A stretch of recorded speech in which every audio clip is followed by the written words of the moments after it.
3000 CG shots and also 30 minutes of underwater fight sequence.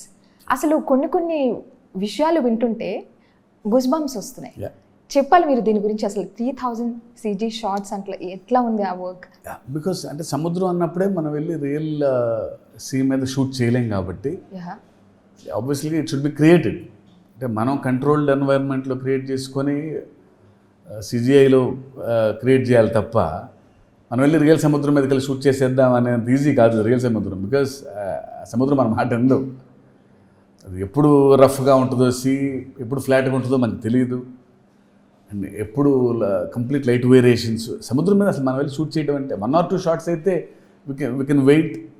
సముద్రం మీద ఎప్పుడు వీలుగా ఉంటే అప్పుడు వెళ్తాము, ఎప్పుడు సన్లైట్ ఉన్నప్పుడు అప్పుడు వెళ్తాం. కానీ ఇంత ఎక్కువ లెంగ్త్ ఉన్న సినిమాలో రియల్ లొకేషన్కి వెళ్ళి షూట్ చేయలేము ఆబ్వియస్గా.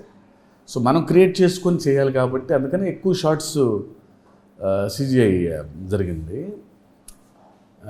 అండ్ అండర్ వాటర్కి వచ్చినప్పుడు తప్పలా, because the script demands that.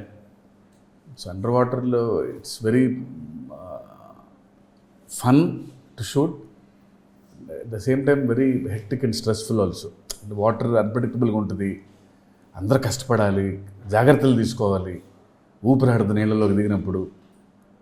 But it was but luckily అనుకున్నట్టు చేయగలిగాం అందరూ సపోర్ట్తో.